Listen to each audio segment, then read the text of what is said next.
시청자 여러분 안녕하세요. 알고 싶어요 시간입니다. 오늘도 신앙생활 속 궁금증을 함께 풀어보겠습니다. 오늘의 질문입니다.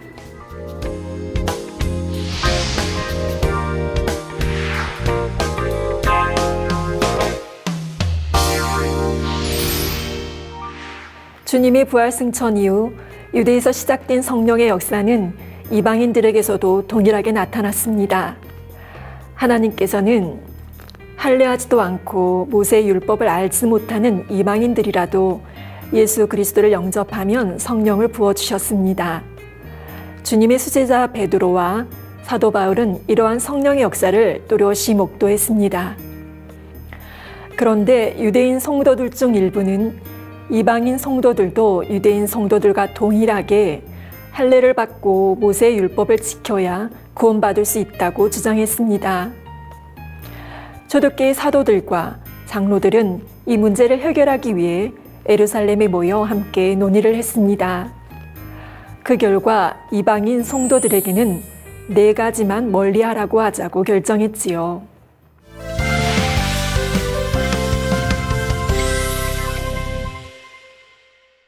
그 4가지란 우상의 더러운 것과 음행, 목매어 죽인 것과 피채 먹는 것입니다. 따라서 유대인이 아닌 크리스천도 이 결정에 해당되는 음식은 먹지 않는 것이 유익합니다.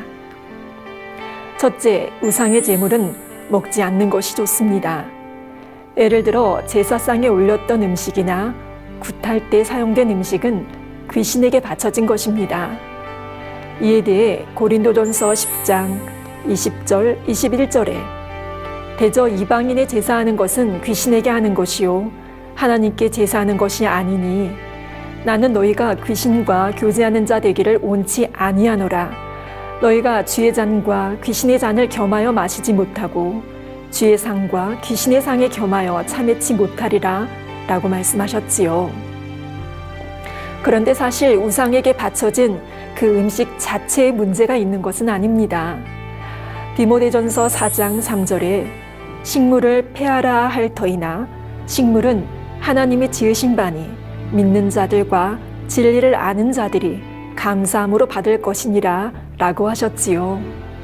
따라서 이런 진리의 지식을 잘 알고 믿음이 장성한 성도가 어떤 경우에 우상의 제물을 먹는 것은 죄가 되지 않습니다.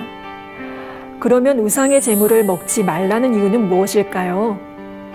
만일 믿음이 연약한 성도가 앞서 말씀드린 장면을 보았다면 믿음이 좋은 사람이 먹는 걸 보니 나도 먹어도 괜찮겠지 하고 따라서 먹을 수 있습니다. 그러다가 양심의 가책을 느낄 수도 있고 죄책감에 짓눌릴 수도 있지요.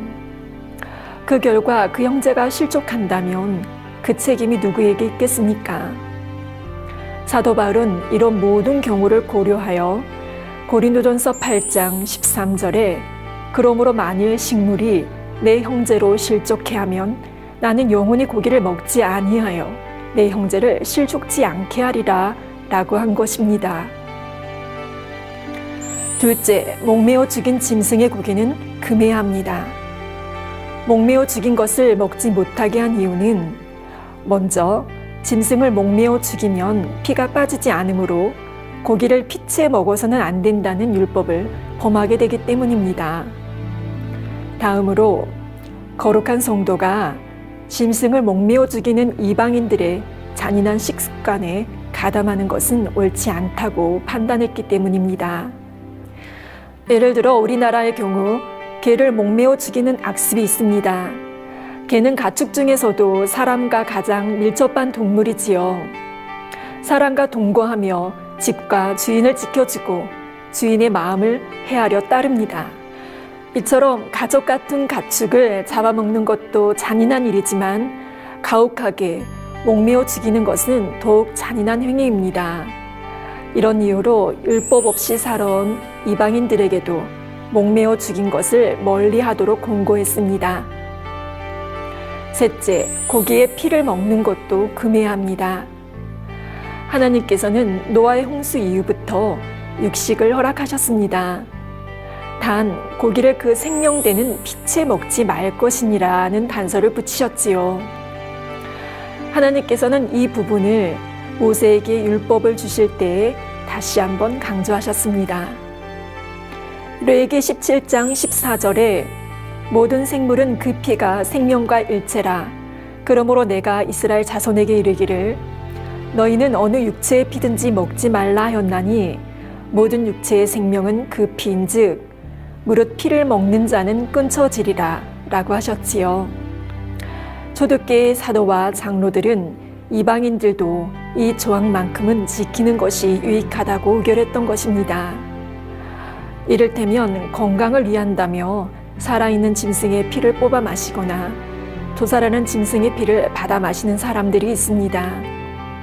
이는 거룩한 성도에게 어울리지 않는 행위임을 알아야 하겠습니다.